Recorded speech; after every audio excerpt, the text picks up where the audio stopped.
My name is Dr. Nina Ha. I use she, her pronouns. I am the director of the APIDA Center here in Weiler Student Center. And this is our first Inspire series of the academic year. So I'm really excited.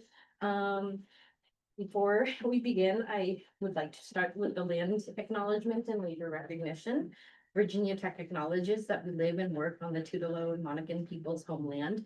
And we recognize their continued relationships with their lands and waterways. We further acknowledge that the Moral Land Grant College Act of 1862 enabled the Commonwealth of Virginia to finance and found Virginia Tech through the forced removal of Native nations from their lands in California and other areas in the West. Virginia Tech also acknowledges that its Blackbird campus sits partly on land that was previously the site of the Smithfield and Solitude plantations owned by members of the Preston family. Between the 1770s and the 1860s, the Prestons and other local white families that owned parcels of what became Virginia Tech also owned hundreds of enslaved people. Enslaved Black people generated resources that financed Virginia Tech predecessor institution, the Preston and Berlin Institute, and they also worked on the construction of its building. So I am really excited today to introduce our special guest, featured guests here. I will start with the person on my left right here, Dr. Aparna Shah. Is a collegiate assistant professor in neuroscience and joined Virginia Tech in 2021 after completing a postdoctoral fellowship in the Department of Neuroscience at Johns Hopkins. She received her PhD in pharmacology from UT Health San Antonio. And in her former role, she studied the neurobiology of psychiatric disorders using animal models, and currently is a, as I said, collegiate assistant professor. She conducts education research. And then next to Dr. Shah is Dr. Komal Dylan Jamerson, and is an interdisciplinary scholar with a PhD from Virginia Tech's Alliance for Social, Political, Ethical, Cultural, and Social Thought, and is an instructor of sociology with affiliations in studies and violence prevention and women's and gender studies. Dr. Dylan's research primarily focuses on pigmentocracy and colorism in India and the United States, with a focus on critical race, post-colonial studies, neoliberalism, and feminist theory. And finally, last but not least, is Dr. Natasha Bell, who joined the Department of Biological Systems Engineering at Virginia Tech as an assistant professor in the fall of 2023.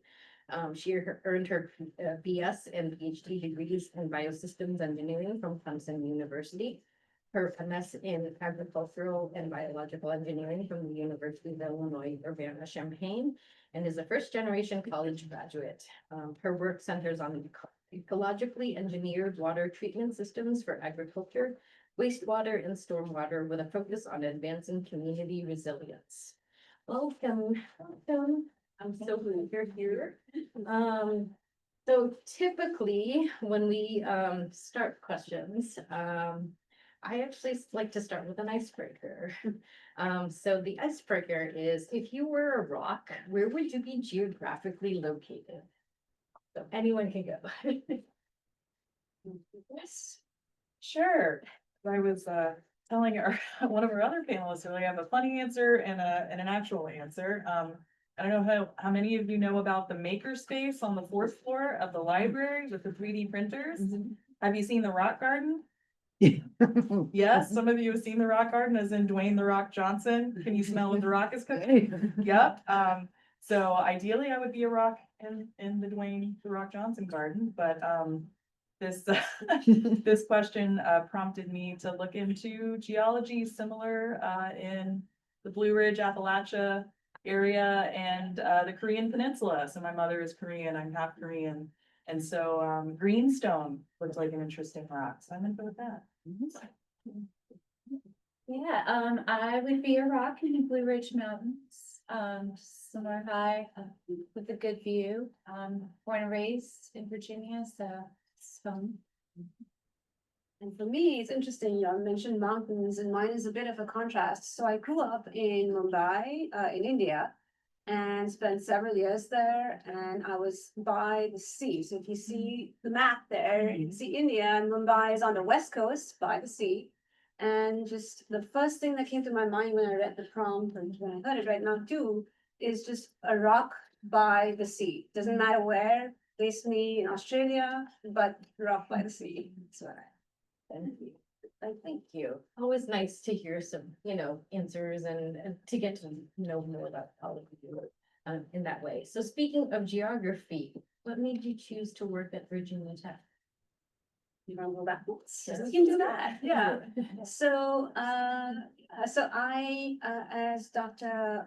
Han mentioned, I did my postdoctoral research at Johns Hopkins in Baltimore, and as I was considering different opportunities for faculty positions, Blacksburg and the position here at the School of Neuroscience was especially exciting to me because it involved teaching undergraduate students, primarily undergraduate students, in my role as a collegiate faculty member. So I do interact with graduate students, but my main target audience, several of you here are undergrads, and I love working with undergrads. And then also the fact that it's in a beautiful location, right? So this, all in my life, I've lived in big cities. So this is definitely a lifestyle change. But when I had a chance to visit during the interview process, I was just amazed by the beautiful mountains that you folks just mentioned, and the campus itself. So it's the people, the campus, the beauty, that. So, yeah. So I did my undergraduate here and fell in love, was love at first sight. I did go elsewhere for a master's, but then I came back for my doctorate. And I basically got poached by the sociology department, and it's a wonderful department, and it just offered a lot. Tech has the Peace Center, the Peace Studies Center, which is pretty unique. My hubby is a Hokie, and so we're both from Virginia, and just being close to our families was a big draw. And then, of course, the mountains. Yeah, for me, it was the department really that drew me here. So, I got all of my degrees in the same type of department as BSc, Biological Systems Engineering. It's a nationally recognized department, and I've been lucky enough to know many of the faculty since I was in the early days of grad school through conferences. So I knew it was a wonderful department. And when the opportunity came, I had to apply, and it also was really nice that I grew up in South Carolina. My husband, my partner's family is from Kentucky, and so this was really nice area to be closer to family.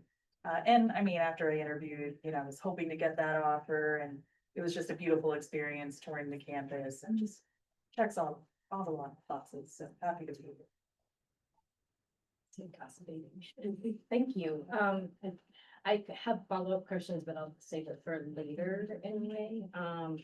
And I think what's always interesting, and it seems like this is sort of where you wanted to land in some ways. But sort of it would be interesting to share how you sort of your journey through to get to this point, and especially in choosing your your PhD to like what made you decide this is a big step. As someone who got hers, I'm just like, boy, it's a commitment. Like, what was that like, and what inspired you to really choose, this degree to then come here, land here, right? So it's really, Sure, I'll start. So I had a bit of a meandering path to academia. My master's is in business administration, so I was in banking. I was a banker, an investment banker, and I hated it. I hated every day of it. And one day, I had to make some decisions, in the bank I was at that I deemed were unethical, but I was sort of coerced into making them. And it just prompted me. That same day I went to Tech's website and was looking at PhD programs in political science, and I reached out to the Aspect PhD program, and within 5 minutes, the director called me, and within 2 weeks, I turned in my resignation. It was a whirlwind. It was, I didn't have a chance to catch my breath, but I had always imagined going into academia later. Sort of thinking about maybe like a second career, but it was just that the timing of, and things were just going awry in banking at that time. It's like late 2010. So it really kind of happened, but I think it's where I was meant to land. Yeah, my story. Yeah, so as I mentioned, I'm first generation, so you know, the whole college experience was very new, and uncharted territory, and I was lucky enough, I started to get involved in undergrad research, and then I did a wonderful, for those undergrads interested in research, the National Science Foundation hosts research experiences for undergrads, REUs. So I did one at Kansas State, so I went halfway across the country for the summer. It was an amazing experience. I ended up meeting my future husband, lots of, you know, future best friends. But that was great because they had sessions that guided you through sort of thinking about the graduate school process. But one memory that sticks out to me was, I think, my junior or senior year, I was doing homework with some of my peers, and one of my peers was like, "Hey, like, you explain that in a way that I can understand," you know, and that was like, oh, you know, a light bulb for me, like maybe I could teach and do the research thing. And so I went through, got my master's, fully intending to go straight to the PhD, got burnt out, and so quit after the master's, worked in engineering consulting for a couple of years, and then said, no, I really do want to go back to academia, get my PhD. So yeah, that's my path. Yeah. And for me, so as you folks know, I grew up in India, as I mentioned.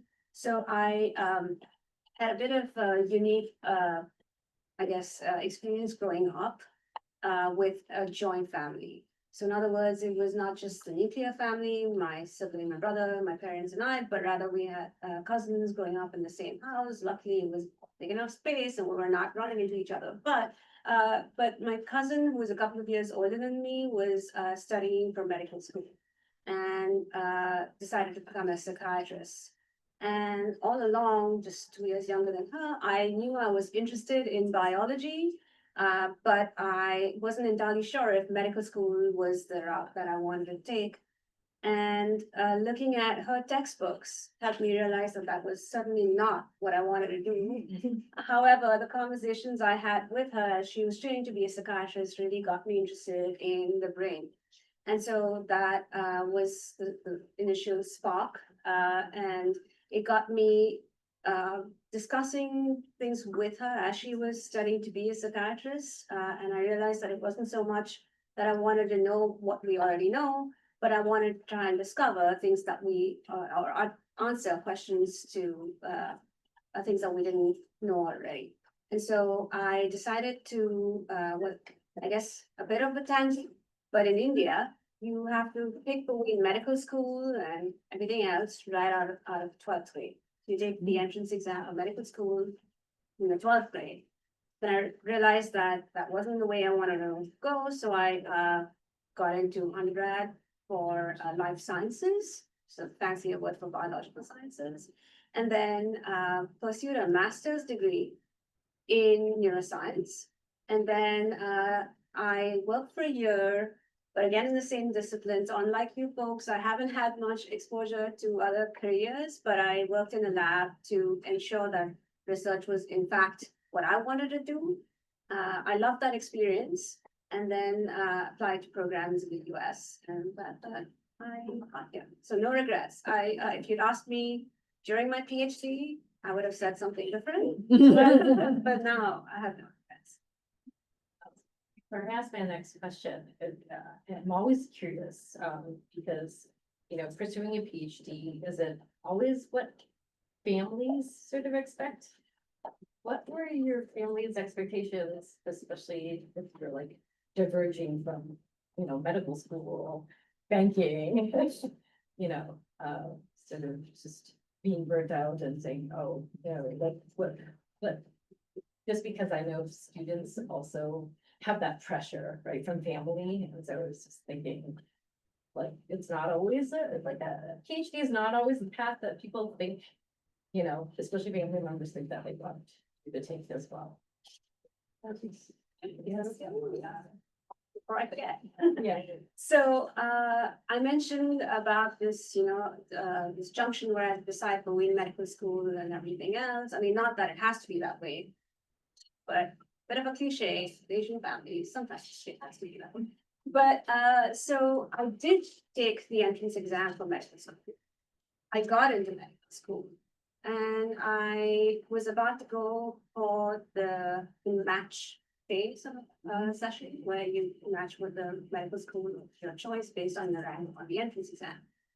And my mom was actually the one who reminded me that that's not what I want.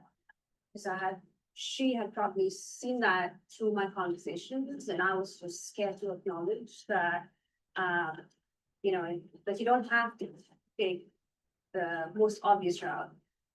Even if there is this unsaid hierarchy about, how you go about choosing careers, and a lot of people put medical school about other things. And she reminded me that that's just because that seems like what society wants you to do, doesn't mean you have to do it. And for a bit of context, she has a master's herself in microbiology. And so she knew the value of research and didn't get a chance to pursue her own PhD, but encouraged me to consider that route. So she was actually very, it's the reason that I considered. So my undergraduate focus here, I was trying to do free law. My original path was thinking I would do environmental law. And I did an internship undergrad senior year. I wish I'd done it sooner and realized that's not what I wanted to do. So I did take a year and a half off between undergrad and masters.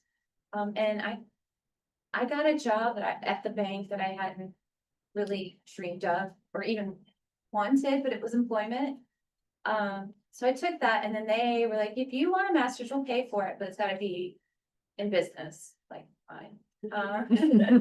So I pursued this MBA that I really had very little interest in.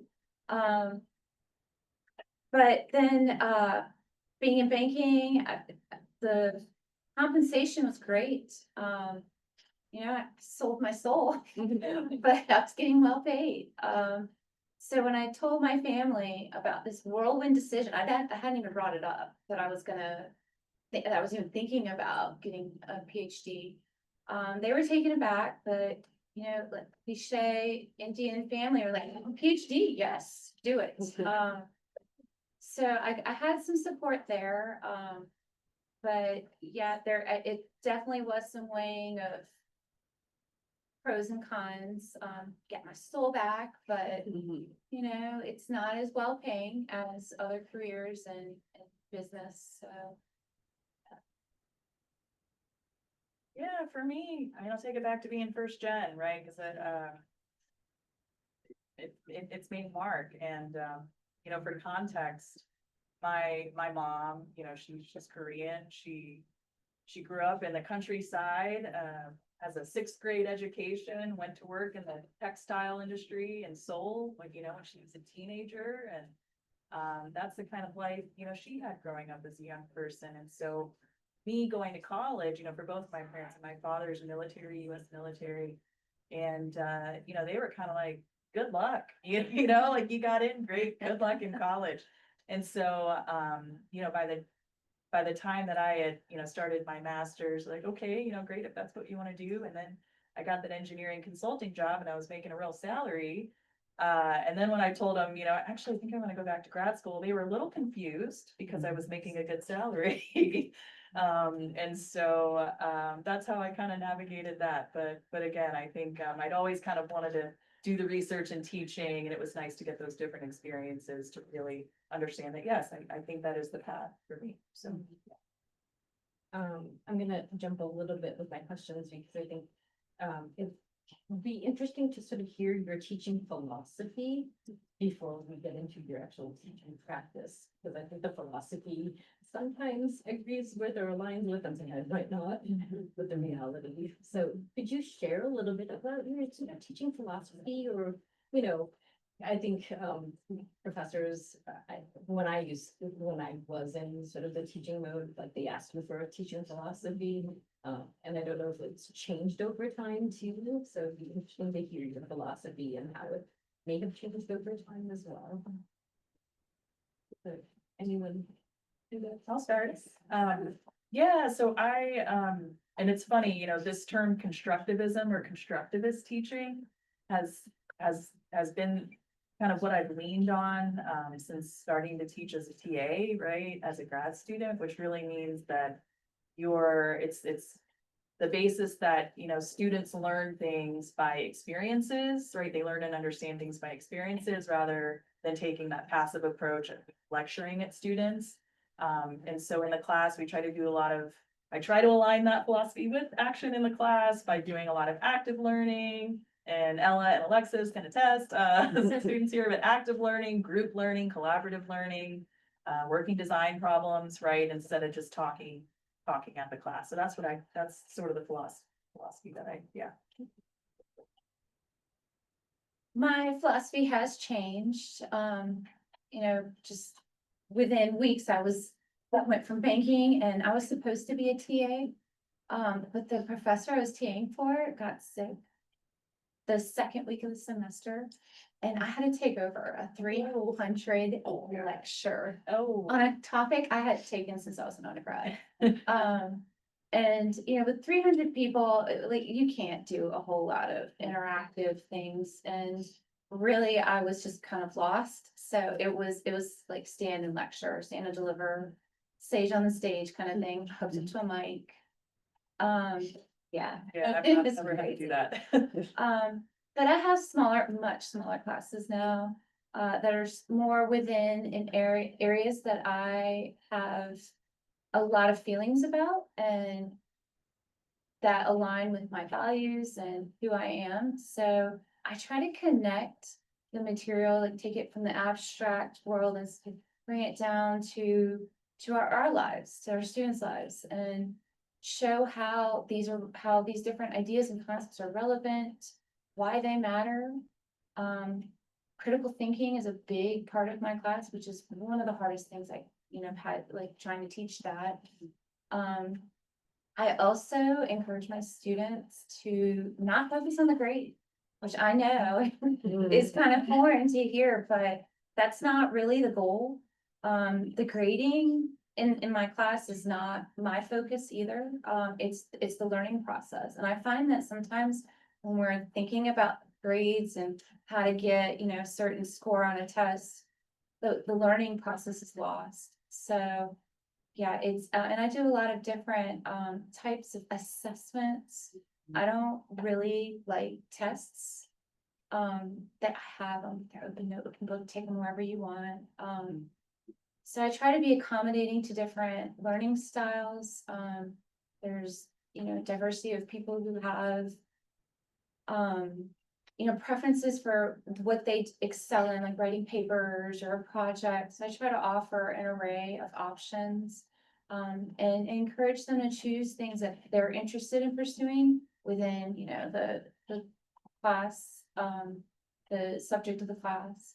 And I find that when they're connected to the material or they care about it, that it just makes for a more enjoyable experience for them and for me. But also I feel like it stays with them longer. Whereas like, I remember taking tests, memorizing things, and then just, it's gone. As soon as the test is in, it's out, right? So I try to strive for something a little bit different. Yeah, I mean, a lot of what we've heard already kind of resonates with my teaching philosophy. I teach a couple of introductory courses as well as upper level courses, but as far as the philosophy goes, some of the common themes are, just being student-centered, being mindful of who the students are in the classroom, and acknowledging that, even if I'm teaching the same class semester after semester, year after year, it's the students that make the class and that kind of add. So it's really truly a different experience every time because of what they're bringing to the class, and that is not only in the form of their identities, but also in terms of their skill sets. So, as we heard, with assignments, I allow students to showcase their learning through different skill sets. With what we heard earlier from Dr. Bell, I try to have students see the connection between content and society. So just one example I'll mention is one of the courses I teach has community engaged learning projects. So students work with community partners and they have to teach what they learn in class to community members and learn from community members and see the value of neuroscience in society. And I'm going to use a little bit of a cliche term here, or I guess it's jargony in pedagogy, but I try to create non-disposable assignments. So whatever students are working on in class and all the effort that they're putting in, eventually is something that can be used outside of the classroom, not only in the form of this community engaged learning, but in another class, students are presenting in class on certain topics and then ultimately making podcasts, which they can share with family members and friends. And that, adds to their skill sets. They have to learn how to communicate with a non-expert audience. So those are some of the, I guess, things that come to mind right now, but I'll share more in the context of specific classes. Dovetailing really nicely is actually, what classes do you teach? Sort of what have you learned through teaching these classes in that way? And, like, I think maybe the one sort of thing that's sort of interesting is like what stood out to you about like teaching a certain class, like what, stands out in terms of, I have those moments too of like, oh, they finally get it. Yes. In that way, so good share. And those ones too. Right. So as I mentioned, I do teach introductory neuroscience courses as well as some upper level classes. So in our curriculum, we have a 2-course sequence of introductory courses. And when I started as a faculty member, I had the opportunity to teach both of them back to back, which was really helpful because I would see students 2 semesters consecutively. And it also helped them, I believe, in terms of getting familiar with my learning style and such. But currently, I teach just the 2nd course in that sequence, and that introduces students to systemic level neuroscience. So sensory systems, motor systems, and such. And a bit about what I've learned from teaching that class is that, again, if we can connect what they're learning in the classroom to things that they may encounter on a day-to-day basis, whether it's through TikTok or through documentaries that they're watching about other species, not just humans, and learning about how other animals can sense the world. We were just talking about our beagles, and then how they can smell the world and things like that, and that really those hooks are what students eventually remember. If I may speak for all of us, we're aware that students don't remember 100% of what we're teaching in the class. So we're trying to find those things that resonate with students as well. And then the upper level classes I teach. So I briefly mentioned the community engaged learning, and that's in a course on neurobiology of drug addiction. As you folks know, that's very much, unfortunately, very place relevant or relevant to the Appalachian region. And it enables students to not only discover how drugs affect the brain, but also hopefully, gain some empathy, understand the human condition, and that it is truly a biological condition as much as psychosocial factors affect it. And it's changed several students' opinions about individuals who use drugs. So in some ways, I'm hoping that it widens their, opens their minds and, enhances their personalities, hopefully, and how they see the world. And then I'll mention one other course. Actually, currently I'm teaching a course on the neurobiology of psychiatric disorders, and that, again, sadly, a lot of students also experience, as do faculty members, experience these challenges firsthand or with people in their families, right? So I'm hoping that students are learning not only the science, but how to communicate these findings in science with people around them. And if I may give a shout out to an experience, actually a year-long cohort that I was part of, the NPC cohort, where I learned about various communities like the Asian American communities specific to the US, as well as the Native American communities here. So students are working on presentations for the classroom to talk about psychiatric disorders in the context of specific cultural groups. And those are in fact what they're going to create the podcasts on, and I'd be happy to share them. Yeah. Oh, Yeah, that's good. Yeah, of course. So I teach a lot of classes. I was thinking about this the other day. I've taught over 15 different ones at Tech. And that's one of the beauty of being an interdisciplinary scholar is I can wear a lot of hats. My favorite classes are peace studies. You can't get a minor here without going through me multiple times.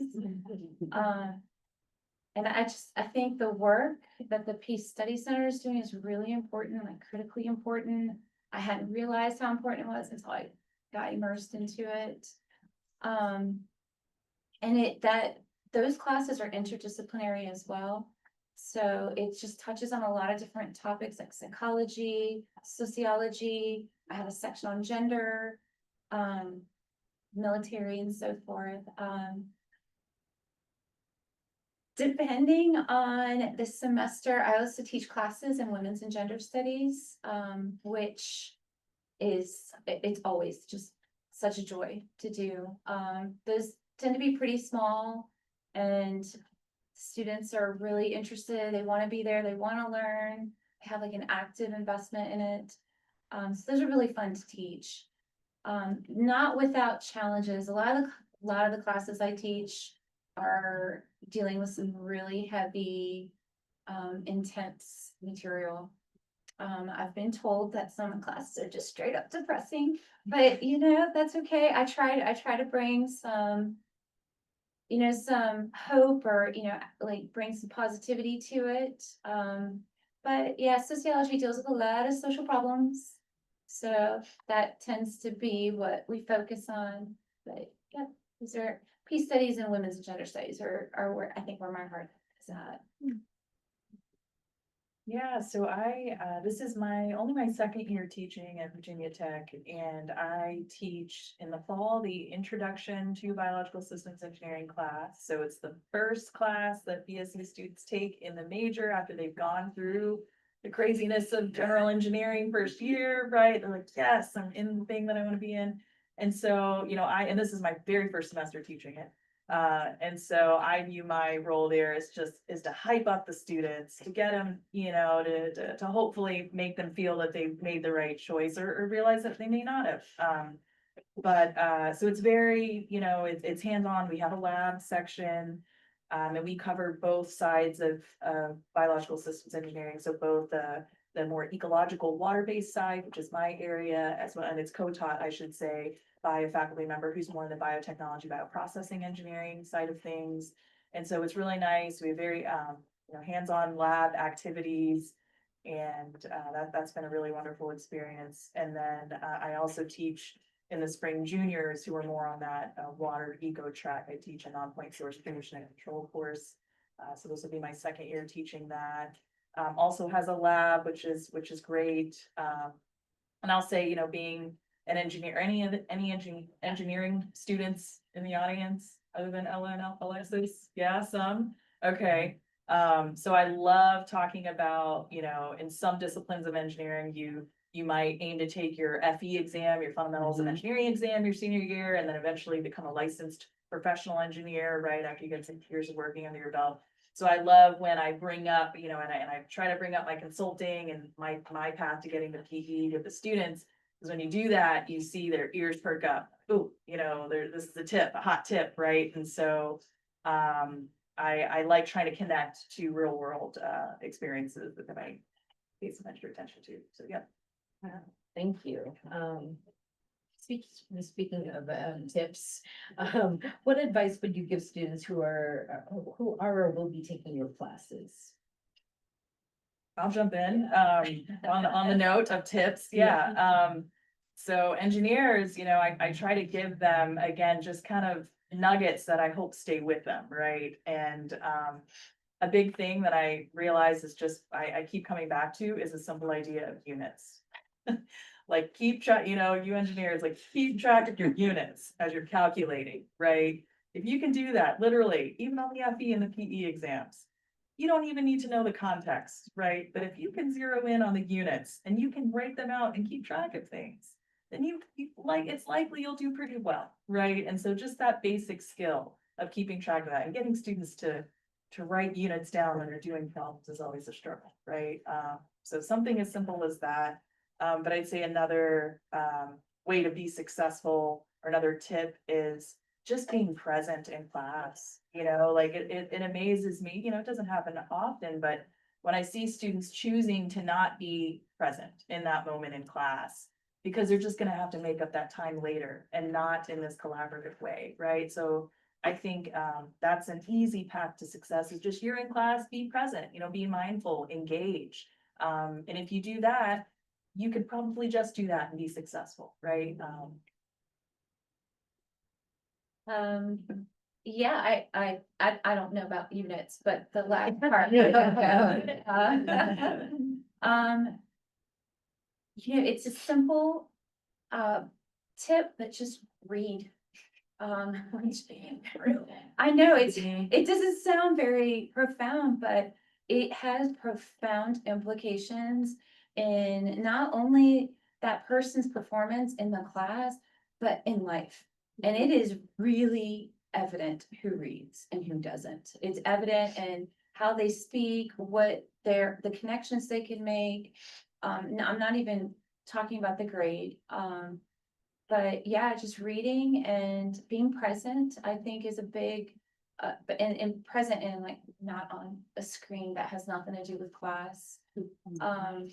And then the third piece I would recommend is being curious, right? Bringing a sense of wonder and interest, and being open to, well, I might not be super interested in whatever the topic of the day is, but there might be something about this that captures my attention and I need to give it a chance. So I think curiosity in life, not just in school, but especially in school, goes a really long way. But for me, and especially in the context of neuroscience, the advice that I would give students with two pieces of advice. One, that neuroscience is extremely interdisciplinary, which means that all those prereqs that you thought didn't really matter, you're just doing to get through, like chemistry, math, physics. I can see Abby cringing a little bit. She's a neuro major. Those do matter, but here's the I guess the saving grace, that the fact that it's interdisciplinary means that no one is good at everything, right? So it's okay if you're coming in from one perspective, just know and acknowledge the value of the others, and through the 4 years or 3.5 or whatever the students are around, I tell them to try to connect between different disciplines as much as they can. And it's not just the STEM topics that I mentioned. In fact, sociology, engineering, all of those are extremely relevant to neuroscience, and the other way around. They're going to be applying neuroscience, let's say in the context of CI, computer interfaces and things like that. So that's one. And kind of related to that, truly no one knows everything. So I tell them, in fact, I draw this Venn diagram because I like Venn diagrams in class. And then we all think that what we know is a small circle in a larger circle. But the reality is that all of us have these overlapping circles, including students and me. So when they're coming into the class, they're probably coming in from, with double majors or minors and all of these courses that they're taking, courses they're taking within neuroscience that I may not be an expert at. So there's a lot that they can share in a classroom that I may not know, and that's truly peer learning. Like you're learning from your peers as much as you're learning from the person on at the podium. So, yeah. Thank you. Really wonderful advice. And I appreciate it because gotta remember it for me sometimes. So like you, I don't know when it's set up. So continuing with the advice, what advice would you give students who are considering or pursuing a graduate degree?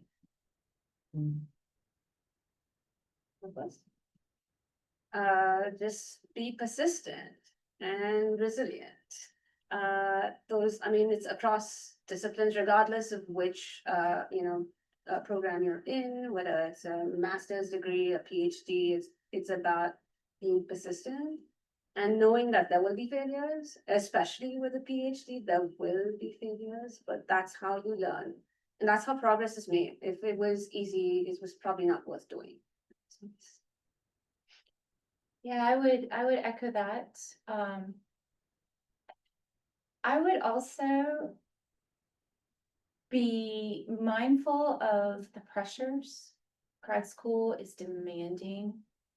You have people who are, working, hours and hours in a day, and it doesn't ever feel like you're doing enough, while you're in it. But you're probably doing a lot better than you think. And then the second thing, maybe expect a little bit of an existential crisis. At least in the liberal arts, the colleagues that I've had, like, I feel like we've all gone through some kind of existential point where we're like, what is the point? Why are we here? But that's where growth occurs, right? It can be grad school. It's uncomfortable at times, and it pushes you in ways that you hadn't expected, and maybe didn't want to be pushed. But I think that's where growth occurs, not just professionally or intellectually, but also personally as well. Yeah, I'll totally echo what both of you have said, and I'll just say that, yeah, that existential crisis totally happened for me. I started going to therapy during my PhD, so, no, but yeah, I think, but as you're considering it, I'd say, like, ask yourself why you want to go to grad school. If it's just to get a grad degree, is that a good enough reason? What's your trajectory looking like, right? Do you need an advanced degree to get where you want to go? Because getting a PhD is a huge commitment. And speaking of that, you're going to be working with someone, your advisor, for maybe 4 or 5 years, who knows? So that relationship is extremely important. And so it's really important to get to know your potential advisors and visit many times. They might fund your travel. There might be programs to fund your travel to check grad schools out. Certainly recommend going to visit, talk to current grad students there, right? So do your homework, because it is a really big commitment. Yeah. Thank you. Very useful advice there too. Sort of going a little bit off topic, but not really, is like, how do your multiple identities inform your teaching and your research? Because we've all talked about it in some way. Yeah, sure.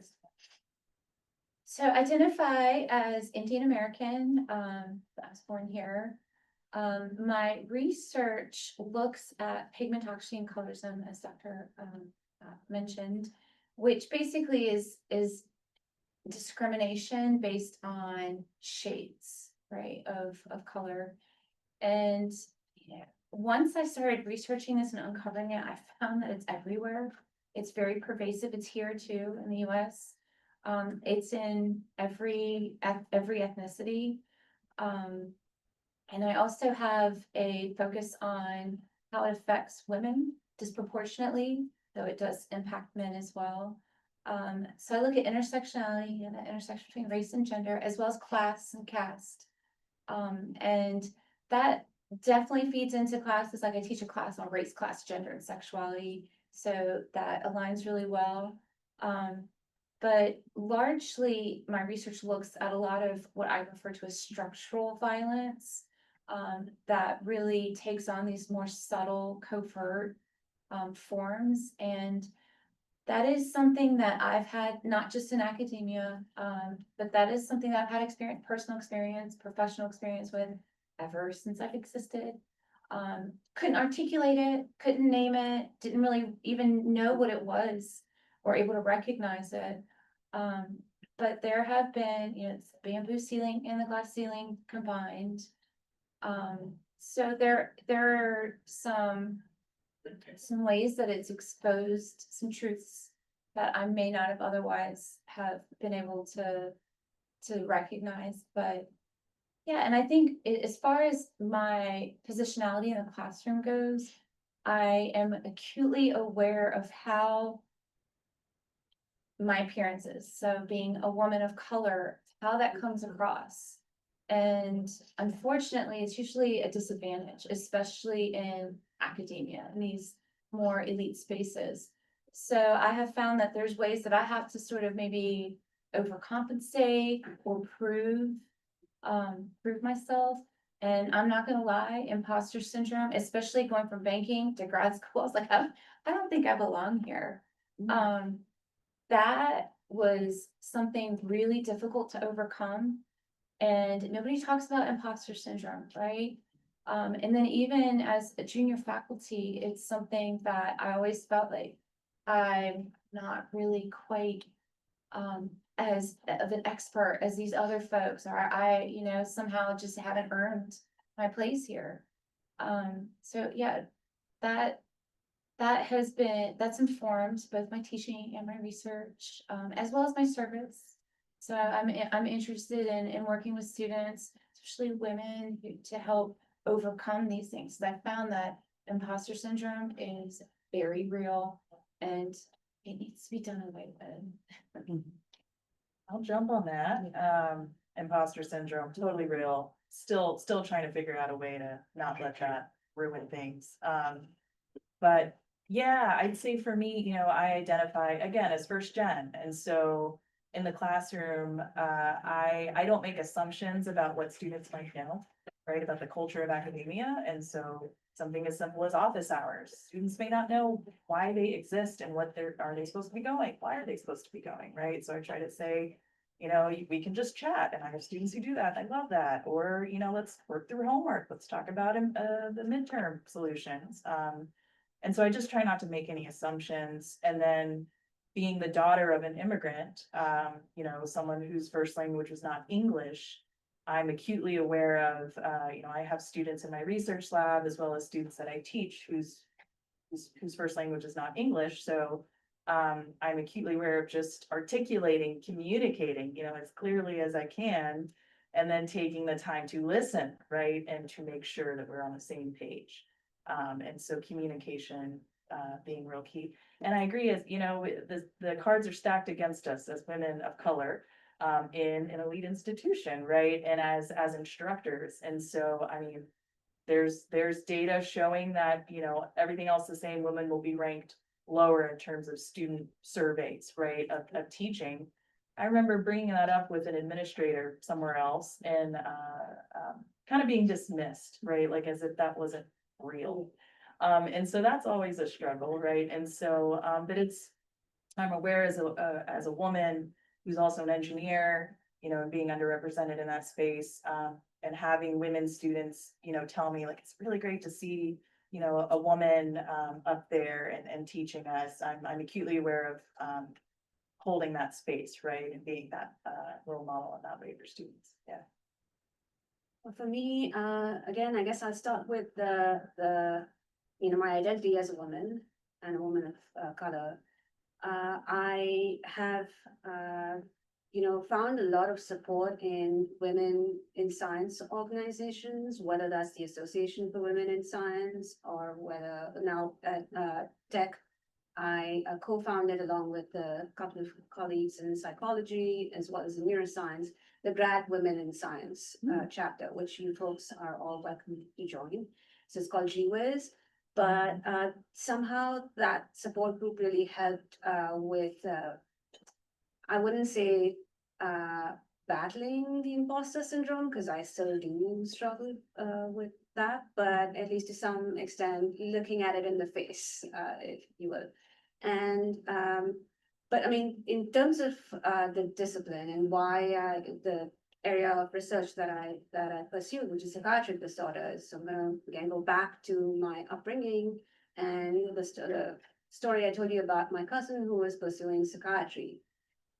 So her father, my uncle, is an orthopedic surgeon, and he, despite being in medicine, thought that psychiatry was not a real discipline, or and this is just one example that I bring up in the context of stigma with psychiatry, right? So I'd seen that growing up, perhaps not even realize that, I hadn't verbalized that in any way. And in general, there's a lot of stigma, not only in India, but across the globe with psychiatric disorders. So what I was hoping to do with my research was to at least understand better, if not through my discoveries, then through my readings of other people's research, what exactly underlies these. We still don't have the answers, just by the way. But of course, we've made a lot of progress in terms of the underlying factors. And I want to emphasize they're not just biological, they're psychological and social factors that impact individuals and their families and beyond. And so that was my motivation. And I guess my identity, growing up with that in my environment was what helped me identify what I wanted to pursue for research. And Dr. Hub mentioned at the beginning with the introduction, I don't run a lab, but I've transitioned to doing education research. So there, the area that I'm pursuing and how my identity ties in with that is just what one thinks of as their own science identity. So, how do we identify as scientists when we're students? Do we identify when we're at the bench? When do you feel like you belong in science? So that's the area that I'm interested in. And as far as research goes, I'm looking at that in the context of the community engaged learning projects. So I'm assessing if students' science identity and their sense of belonging and their sense of civic engagement and such are impacted by engaging in the community projects. So I have like pre and post surveys and bit of a teaser. I haven't published the work yet, but it seems like it is enhancing their sense of science identity. So it's nice to see that. And then I guess I'll leave it at that, but during the Q&A, I might share a little bit more about research as well. Yes, definitely like to hear more as well. Mhm. In the interest of time, and especially to open it up for discussion later, my last question for all of you is, what are your future goals and aspirations? There's always more, I think, I think for some people, it's like, oh, PhD is PhD done, then you're done. I don't think that's actually not the case. So, what are your goals and aspirations? Yeah, I'd like to tag on to the identity research bit. Yeah. Ecological engineering is the field that I'm in, and for those aware, engineering fields must typically be accredited by ABET, and so it's the newest ABET accredited engineering degree. And so actually just submitted an NSF proposal trying to break into this space of engineering education research where we're looking into how, what are the identities and pathways into ecological engineering. And so professionally, I'm looking forward to, hopefully going through the tenure process and kind of delving into that space a bit more to helping to grow the field of ecological engineering, make it more inviting. The research shows if you're a physics person, that means you might be going into engineering. Well, I don't think that describes ecological engineers. I think ecological engineers, you might describe them as students who are interested in the environment and solving problems, and they'll muster through physics if they have to, right? And so I really would like to collect the data, and see more about how we can better recruit and retain students to widen that net and that pool professionally. Personally, I'm just excited to garden, spend more time in the garden, spend more time being present. Spend more time being present with my family. Set down roots in this amazing community. Yeah, we're doing that, yeah. I'll go next. I love what I do. So I'm happy to keep doing this until I can't anymore. Or someone tells me to stop. I have goals within, what I do. I want to, publish this book I've been working on for 8 years. I have lots of papers, ideas and, so to keep my research going. And yeah, I want to keep teaching. That remains the steadfast goal, professionally. And I also hope to build the Peace Center up a little bit more and do some more like outreach programs with it. So that'll probably take a little bit more of an administrative path, but I think I can do both. Personally, yeah, I want to continue to grow and learn. I wish, I see all these course offerings at Tech. I wonder if a professor would mind if I sit in on a class. And I have, and they never say no. So yeah, it's great just having all this knowledge, so readily available to us, and I try to take advantage of it when and wherever I can. Yeah, I want to explore all the mountains all around here, so keep doing that.